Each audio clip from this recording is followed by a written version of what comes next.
Y me gustaría compartir con vosotros el tema de la complejidad de la Iglesia en estos momentos. Dejadme, y muy bien, me gustaría, este es el tema que quiero compartir con vosotros, atravesando la complejidad de la Iglesia en el día de hoy. Y quisiera empezar con una de las bestias negras del mundo evangélico. Y una de las bestias negras porque es una de nuestras némesis, de las cosas que, de los personajes que nos preocupan. Y este personaje es Charles Darwin. Charles Darwin, que ya sabéis que es el padre de la teoría evolucionista, tiene una afirmación que me parece tremendamente importante y tremendamente relevante para el tiempo que estamos viviendo. Darwin afirmó que las especies que sobreviven ni son las más grandes, ni son las más fuertes, sino aquellas que tienen mayor capacidad de adaptación al medio. Ni los más fuertes, ni los más grandes, sino aquellos que tienen más capacidad de adaptación al medio. Y esto nos plantea a nosotros como Iglesia un tremendo reto y un tremendo desafío. ¿Cuál es nuestra capacidad de adaptación a un entorno que está cambiando de manera constante? Pongamos, por ejemplo, la pandemia del COVID. La pandemia del COVID-19 nos ha hecho cambiar total y completamente. Nos ha forzado a tener que adaptarnos a una realidad que ni estaba prevista, ni sabíamos muy bien cómo manejar, pero que no hemos tenido más remedio que poderla afrontar. Así que me gustaría que pudiéramos hablar de nuestra capacidad de adaptación como Iglesia a realidades y a tiempos cambiantes. Algo importante es pensar en las imágenes de la Iglesia en el Nuevo Testamento. En el Nuevo Testamento, la Iglesia siempre es presentada como un organismo vivo y no como una organización. Esto es tremendamente importante porque cuando el Nuevo Testamento habla de la Iglesia, nos está hablando de un cuerpo, nos está hablando de una familia. E incluso cuando habla de un edificio, es un edificio compuesto por piedras vivas. Y a mí me gustaría mucho llamar la atención sobre este punto, el punto de que la Iglesia es un organismo vivo. Por lo tanto, cuando nos acercamos a entender y a comprender la Iglesia, nos tenemos que acercar a esta realidad desde el punto de vista de cómo funcionan, cómo trabajan, cómo desarrollan y cómo se adaptan los seres vivos. Porque si la Iglesia es un ser vivo y ha sido Dios el que realmente ha generado este cuerpo vivo que es la Iglesia, y es Dios quien ha establecido las leyes que rigen a los organismos vivos, entender estas leyes que rigen los organismos vivos nos va a ser de tremenda ayuda para poder entender cómo la Iglesia puede adaptarse y puede reaccionar a estos tiempos tan cambiantes. La Iglesia nunca es descrita en el Nuevo Testamento como una organización. Vuelvo a insistir, sino como un organismo vivo que es sustentado por Cristo, la cabeza, y animado por el Espíritu Santo. En la Iglesia, en el Nuevo Testamento, la Iglesia no es una organización. Entendemos que todos los organismos necesitan una organización para poder sustentar la vida. Pero no es lo mismo una organización que nos ayuda a sustentar la vida que confundir la vida con una organización. La organización está al servicio del organismo, nunca el organismo al servicio de la organización. Puede parecer una obviedad, pero esto es tremendamente importante. Y es tremendamente importante porque si nosotros entendemos la Iglesia como una organización, nos acercaremos a su estudio, a su trabajo, de una manera diferente que si la entendemos como un organismo vivo. Por eso, vuelvo a insistir, en el Nuevo Testamento la Iglesia siempre es considerada como un organismo vivo y nuestro estudio de la Iglesia nos será tremendamente útil si nos apoyamos y si nos vemos iluminados, nos vemos alumbrados y nos vemos informados, por decirlo de alguna manera, por medio de las leyes que rigen y que gobiernan el crecimiento y el desarrollo de los seres vivos. Por eso, vuelvo a insistir, entendamos la diferencia entre organismo y organización. El organismo es una realidad viva, mientras que la organización es una estructura que sirve y que permite que el organismo pueda llevar a cabo sus funciones, pueda desarrollar su tarea, pueda crecer y pueda desarrollarse. Pero no podemos confundir organismo y organización. Y la Iglesia es un organismo y no una organización. Esto es tremendamente importante resaltarlo, porque lo que voy a hacer ahora es compartir con vosotros cómo las leyes de la biología nos enseñan que funcionan los seres vivos cuando tienen que adaptarse a entornos y a realidades que son tremendamente cambiantes. Si seguimos adelante, nos encontramos con un tiempo de continuo cambio. Siempre han habido cambios a lo largo de la historia. Es cierto, algunos dicen que este cambio que estamos viviendo o estos tiempos que estamos experimentando ahora no son excesivamente diferentes de los tiempos pasados. Pero creo que no es así. El tiempo que estamos viviendo ahora es un tiempo de continuo cambio. El cambio es exponencial. El cambio se produce en todas las áreas y en todas las dimensiones de la vida. Pero es que además el cambio se da a una velocidad de vértigo. En el pasado los cambios eran graduales. Los cambios se daban poco a poco y nuestra capacidad de adaptarnos era más fácil porque solamente teníamos que hacer pequeños retoques en nuestras organizaciones, en nuestras estructuras, en nuestros proyectos de vida. El cambio gradual nos permitía una adaptación sin mayor tensión y una adaptación sin mayor estrés. El problema ahora es que el vértigo del cambio hace que la curva de cambio y la curva de aprendizaje cada vez se vayan ensanchando más. Es decir, hoy en día no hay ninguna empresa, ninguna organización, ninguna entidad y ni siquiera ningún ser humano que pueda mantener el ritmo de la curva de cambio.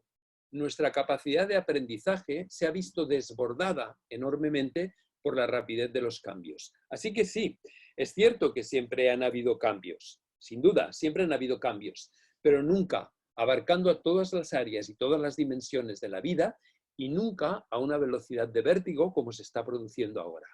Por lo tanto, con cambio gradual, posibilidad de adaptaciones sin excesivo estrés y sin excesiva tensión. Cuando el cambio es exponencial y cuando el tiempo es de vértigo, nuestra capacidad de adaptación no lo permite y por lo tanto nos genera una gran ansiedad y nos genera un gran estrés. Y es lo que estamos viviendo ahora en todas las dimensiones de la vida.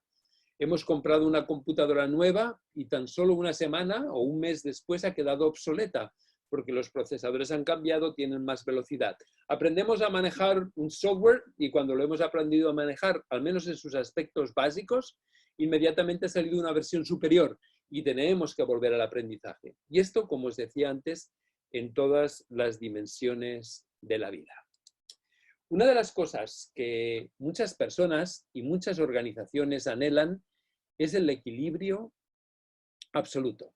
Pero fijaos que el equilibrio, que para nosotros es una aspiración, tener una vida equilibrada, ¿verdad? Tener una organización equilibrada, tener una iglesia equilibrada. El equilibrio nunca es bueno en la naturaleza. El equilibrio es el estado final del proceso de crecimiento. El equilibrio significa que se ha llegado a un momento en que ya no hay la posibilidad ni la capacidad de cambiar. Cuando un organismo ha llegado a un punto de equilibrio, ha entrado en entropía, ha entrado en una situación donde ya no hay posibilidad, ya no tiene la capacidad de adaptarse y la capacidad de cambiar. Por lo tanto, en la naturaleza el equilibrio no es bueno. La naturaleza siempre está en constante cambio. La naturaleza siempre está en constante interacción con el entorno y el entorno le está dando a la naturaleza y a los seres vivos la información necesaria para poder cambiar. Los que no cambian son los sistemas cerrados. Los sistemas cerrados nunca cambian. Los sistemas cerrados han perdido ya toda capacidad de poder estar en contacto con el exterior y al perder esa capacidad de estar en contacto con el exterior, ya no tienen, como os decía antes, la capacidad de cambiar. Sin embargo, los seres vivos siempre tienen esta capacidad de cambiar, porque los seres vivos, la vida siempre está en contacto con el exterior y el exterior le va dando una información tremendamente valiosa para poder afrontar las nuevas realidades que se van dando. Así que recordad, el equilibrio no es bueno en el mundo natural. El equilibrio significa incapacidad para cambiar, significa entropía. Los seres vivos que están en constante interacción con el entorno siempre están en constante cambio. Así que aunque aspiramos al equilibrio y creemos que el equilibrio es lo mejor que nos puede pasar, no necesariamente es así, al menos cuando estamos hablando de un organismo vivo. Conocemos muy bien, conocemos tremendamente bien el proceso de cambio en los organismos vivos.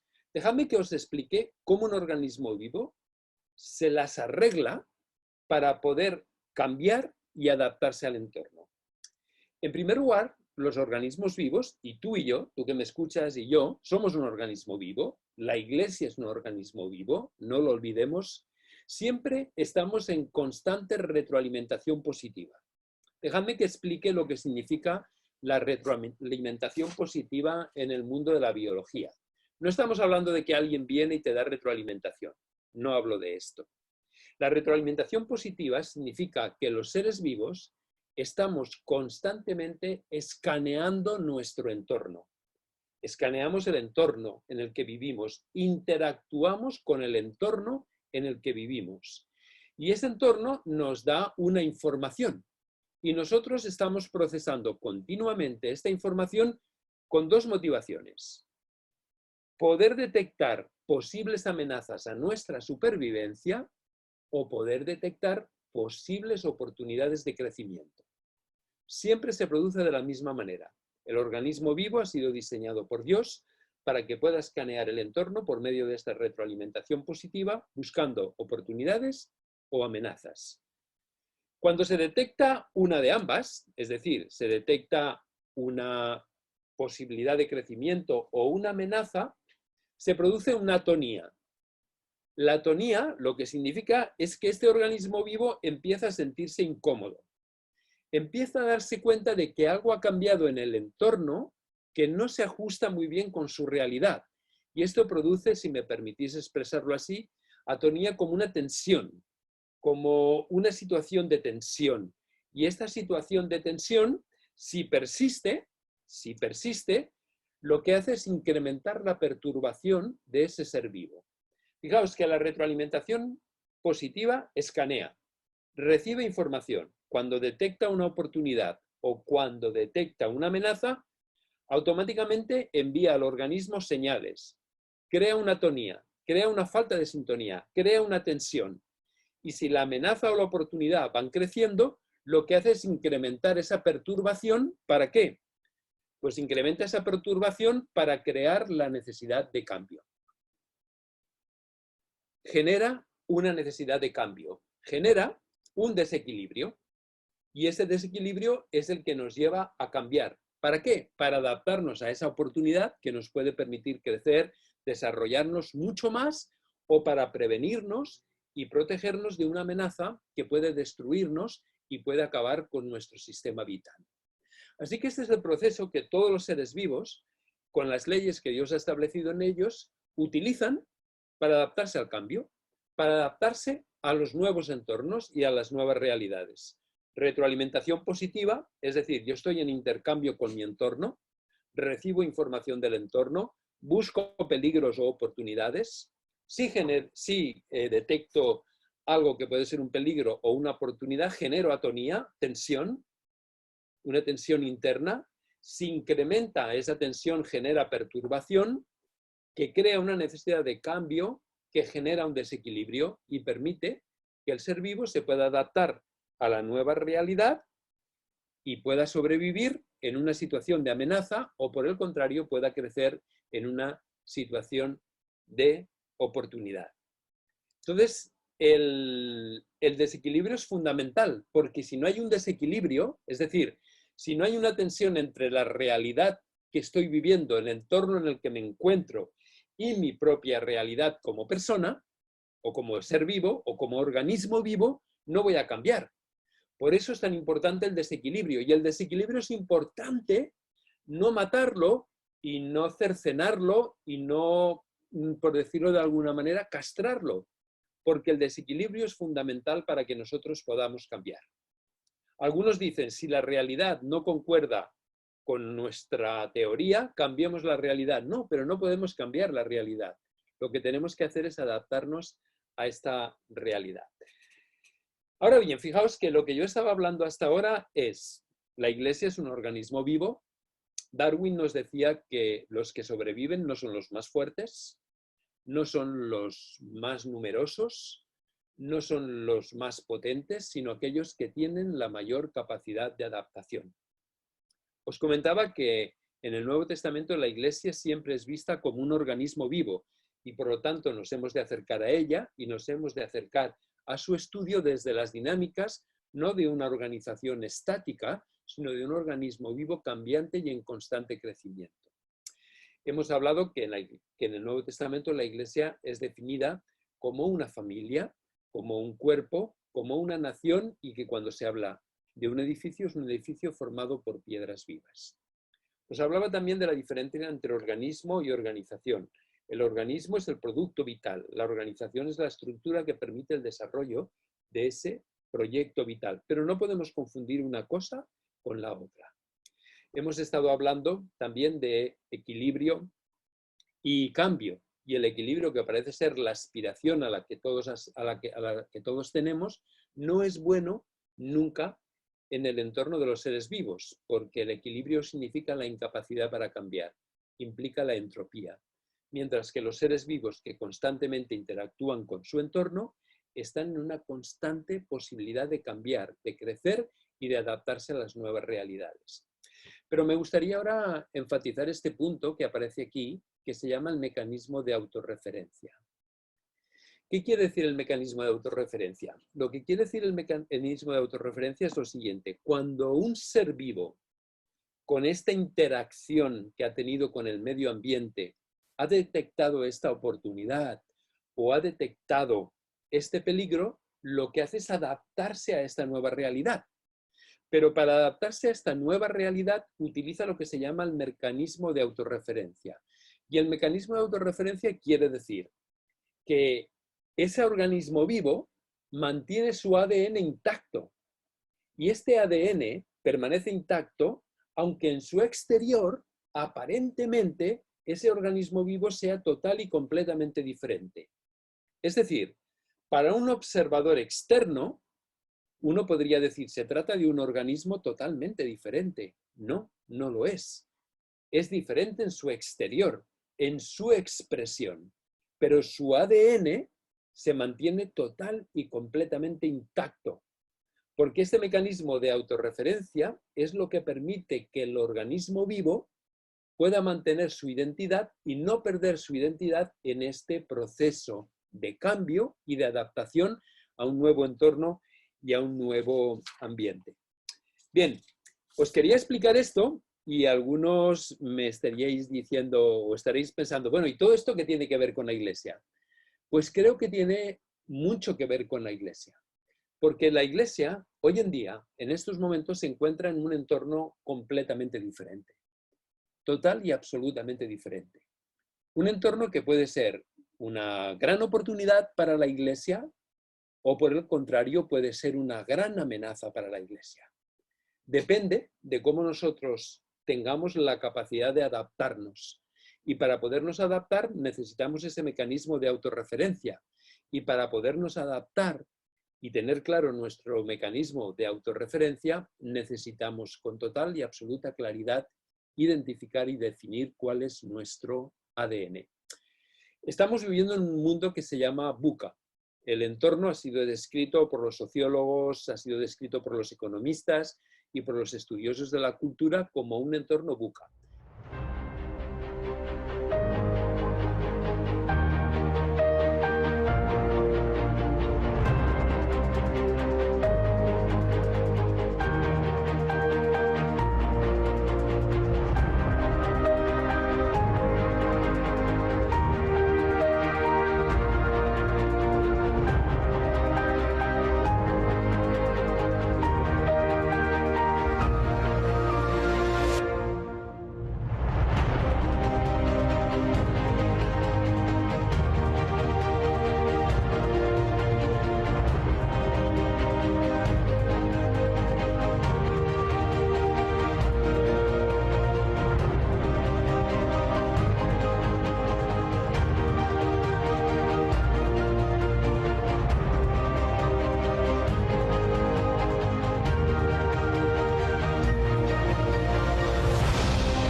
Dejadme que os explique un claro ejemplo del mundo VUCA, la pandemia del COVID.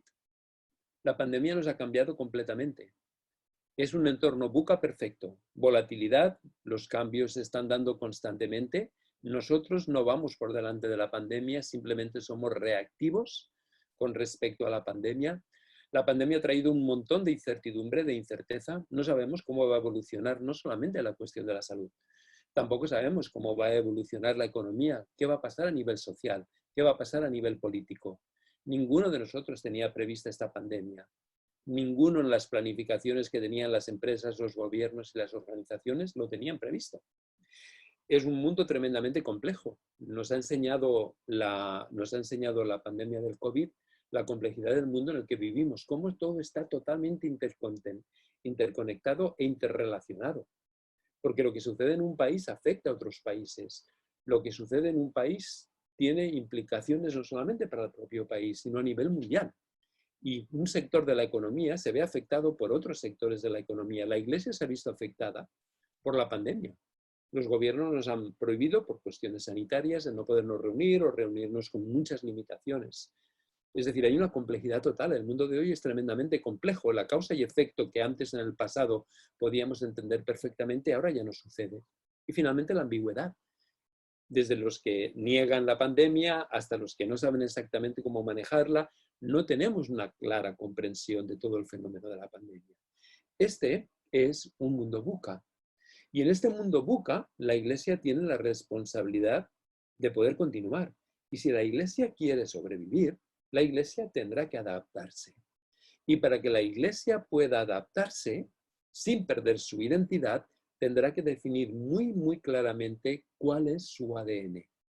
La Iglesia tiene que estar en constante interacción con el mundo en el que Dios la ha puesto.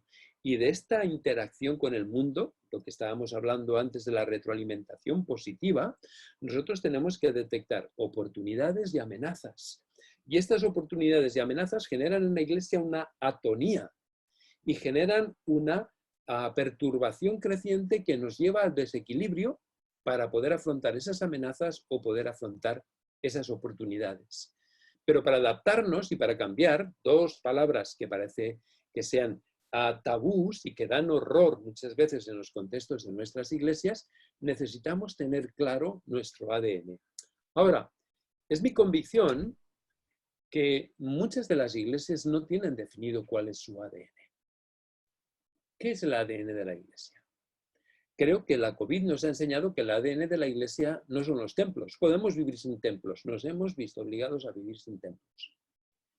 La COVID-19 nos ha enseñado de que no son tener ministros a tiempo completo. Yo soy un ministro a tiempo completo. No es tener seminarios, no es tener librerías. Nos hemos dado cuenta de que la realidad nos puede llevar a tener que prescindir de todo eso. Pero eso no es nuestro ADN. ¿Cuál es, pues, nuestro ADN? Nuestro ADN, según entiendo, es la misión. Y la misión es construir el reino de Dios y que Jesús sea formado en nuestras vidas. La Iglesia puede vivir sin templos, la Iglesia puede vivir sin ministros a tiempo completo, sin librerías evangélicas. Puede vivir sin todo, pero no puede vivir sin la misión. Porque la misión es la razón de ser de la Iglesia. Podemos prescindir de todo lo que es accesorio, pero no podemos prescindir de la misión. La misión es nuestra razón de ser. Hace unos años Dios me dio la oportunidad de ir a China. En China, en el año 1968, cuando se produjo la revolución cultural, los pocos líderes cristianos que quedaban fueron encarcelados, las iglesias fueron destruidas y se calcula que en aquella época había alrededor de 8 millones de creyentes en China, en el año 1968, por Mao y la revolución cultural. Hoy en día nadie sabe con exactitud cuántos creyentes hay en China, en la iglesia subterránea, pero se calcula que aproximadamente puede haber unos 200 millones de creyentes. Creyentes que han vivido sin librerías, sin Biblias en ocasiones, la gente memorizaba las escrituras, sin pastores a tiempo completo, han vivido sin seminarios, han vivido sin nada de lo que nosotros consideramos totalmente imprescindible para poder sobrevivir. Pero ellos tenían muy claro su ADN, y su ADN era la misión, construir el reino de Dios y que Jesús fuera formado en nuestras vidas. Fijaos que hay una cosa muy importante. o déjame que vaya por un momento atrás.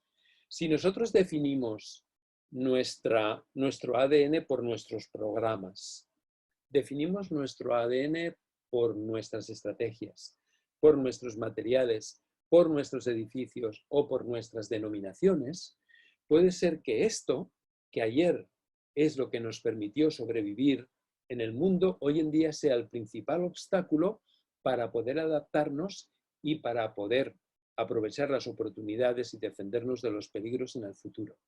Porque hemos confundido la organización con el organismo y hemos confundido las estructuras que mantienen la vida con la vida misma. Y al no tener con claridad nuestro ADN definido, nos damos cuenta que al definirlo por cosas que no son esenciales, que no es el ADN, estas cosas nos incapacitan para cambiar, nos impiden totalmente cambiar. Finalmente, déjame que comente este punto. La misión tiene una iglesia y no al revés. Dios tiene una misión, la misión Deo, ¿verdad? La misión Deo, que es transformar el universo y crear el reino de Dios, instaurar el reino de Dios. Y para eso, Dios crea la iglesia. No es que Dios crea la iglesia y luego le da una misión. Parece un juego de palabras, pero en absoluto lo es. Y entender el orden adecuado es tremendamente importante para poder adaptarnos a estos tiempos cambiantes. Dios tiene una misión y para llevar a cabo su misión, Dios establece la iglesia. La iglesia tiene razón de ser, existe, tiene un propósito porque hay una misión. La misión es nuestro ADN. Y quiero acabar ya esta exposición con esta frase. Con un claro ADN, la capacidad de adaptación de la iglesia es infinita. Porque dejadme que lo exprese de esta manera. En un entorno cambiante, y este mundo va a estar cambiando constantemente, a un ritmo cada vez más vertiginoso, y en todas las áreas, en todas las dimensiones, cuando tenemos el ADN claro, construir el reino de Dios y que Cristo sea formado en las vidas de las personas, es fabuloso. Porque lo único que tenemos que hacer es pararnos y hacernos esta pregunta. En este momento, en este lugar, en esta realidad, ¿cómo puedo llevar a cabo la misión de Dios?